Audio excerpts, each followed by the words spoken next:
Bab 89, Sifa dan Zahran. Rintik hujan saat ini turun membasahi Ponpes Al-Akbar. Sifa melihatnya di balik jendela. Udara begitu dingin namun sejuk menusuk tulang. Dari jauh, Sifa melihat beberapa santriwati masih ada yang berlalu lalang karena mengerjakan urusan mereka masing-masing. Sayang, lagi mandangin siapa? Mandangin santri yang masih pada berjuang menuntut ilmu, Mas. Minum susu hangat dulu, sayang. Iya, Mas. Setelah diminta minum susu maka Sifa menurut menuju ke meja makan, menikmati susu hamil yang rasanya cukup unik. Wajah Sifa terlihat masam setelah mencicipinya. Makasih ya, Mas. Rasanya aneh uek. Sifa berusaha menahan mual yang tiba-tiba datang ketika ia baru saja meneguk sedikit susunya. Duh, kenapa? Nggak enak ya? Enak tapi bikin mual. Udah yuk tidur. Udah larut malam juga, ajak Ilhan sehingga Sifa minta dibopong ke ranjang. Gegas Ilham tersenyum dan membawa Sifa ke ranjang. Sifa bersandar di lengan Ilham. Sementara gadis itu mengelus pipi, hidung dan seluruh wajah Ilham, sehingga Ilham hanya tersenyum merasa bingung dengan perlakuan Sifa saat ini. Ada apa? Nyaman rasanya berada di sisi Mas kayak gini. Udah berapa lama kita nikah, Mas? 7 bulan sayang, sahut Ilham yang rasanya mengantuk sekali namun dipaksakan melek demi Sifa. Lama juga ya, selama 7 bulan ini. Apa yang udah Mas rasakan? Tanya Sifa seraya mengelus kumis dan jenggot Ilham, campur aduk jadi satu. Mumet? Iya mumet. Tapi lama-lama kebal juga kok, kan istri Mas udah nggak nakal lagi saat ini. Alhamdulillah, aku udah jadi istri baik hehe. Udah yuk sayang tidur, Mas ngantuk banget ini, matanya udah 5 watt, dan lusa kita ke rumah Mas, Alika kan mau nikah. Bawa motor aja Mas. Nggak ada, bawa mobil aja. Adek boleh naik motor lagi kok, tapi nanti setelah triplet lahiran. Iya Mas. Banyak sih. Bahagia, kesal, mumet. Ilham kembali hendak memejamkan matanya.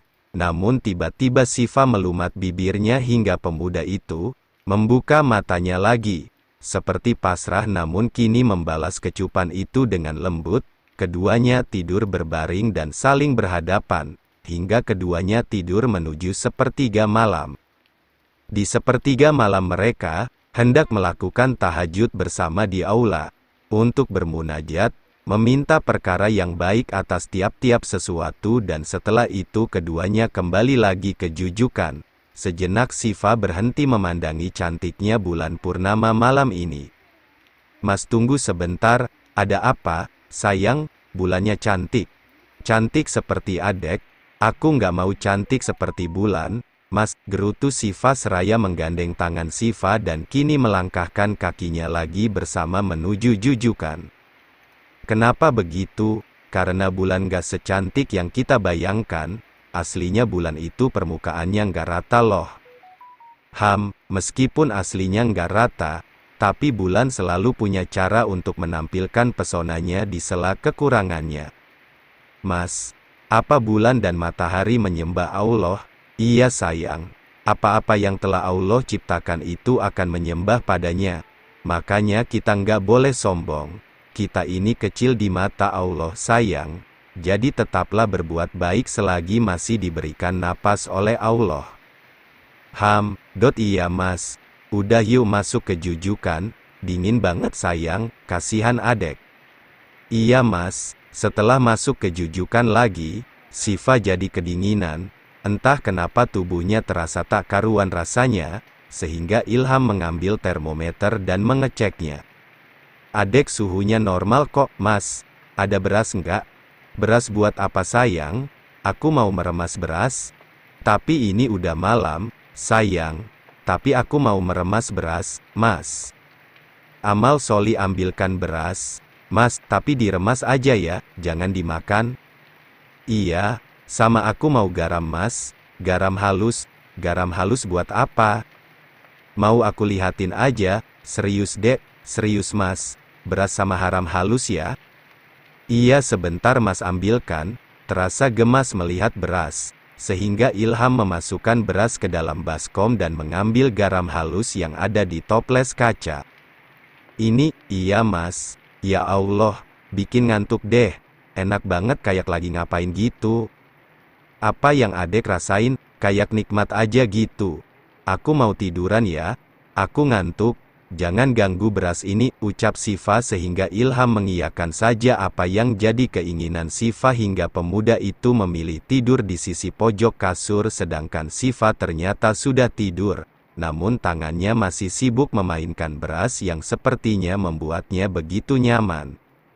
Iya tidurlah sayang, ucap Ilham sehingga pemuda itu tidur hingga subuh tiba. Ketika subuh, kembali Ilham membangunkan Sifa yang masih setia memegang berasnya, sehingga gadis itu tak bisa lagi dipisahkan dari baskom berisi beras. Bangun sayang, subuh dulu, Ham. Jangan ganggu berasku, ya? Iya, nggak ada yang mau ganggu, kok. Setelah keduanya bersuci, kini melaksanakan sholat subuh berjamaah di aula. Ketika mendengar kuliah subuh, Dina yang kini berada dekat Sifa berasa bingung, karena Sifa terlihat aneh dengan membawa beras di dalam kantung, kemudian gadis itu meremasnya. Fa, itu beras mau diapain? Aku lagi gemes sama beras nih. Gemes, kok bisa? Nggak tahu senang aja. Sehingga setelah itu Sifa kembali keluar dari aula setelah selesai ceramah dan bisa memainkan berasnya kembali. Sementara pagi ini ketika mengajar, Sifa justru malah ngintilin Ilham ngajar. Atas keinginan ibu hamil, gadis itu sedang kepingin mendengar Ilham mengajar dari ruang kelas, ingin dilempar penghapus lagi oleh Ilham, sungguh kerinduan yang aneh namun itulah adanya. Adek, tunggu sini, ya, ingat jangan buat masalah, pesan Ilham. Nggak kok, aku cuma mau lihat mas ngajar. Sehingga Ilham manut saja, ketika Ilham mengajar di kelas, sementara Sifa bagian jadi mendengarnya saja. Dilihatnya dengan seksama wajah suaminya saat ini, sehingga Sifa malah banyak bertanya perihal apa yang Ilham jelaskan. Sampai di sini, paham ya? Aku mau nanya, Mas. Ham, nanya apa? Aku boleh nih nanya? Boleh Fa, sahut Dina saat ini. Aku dulu sempat buka aurat, padahal aku udah balik, apakah aku berdosa meski aku udah bertaubat saat ini? Jika mau bertaubat, insya Allah, Allah akan mengampuninya, asal kamu sungguh-sungguh berdoa pada Allah, dengan menertibkan pakaian yang sudah diwajibkan dan menjadi perintah Allah, seperti menggunakan hijab yang hukumnya wajib bagi setiap muslimah, menggunakan pakaian yang longgar, jangan berpakaian tapi seperti telanjang.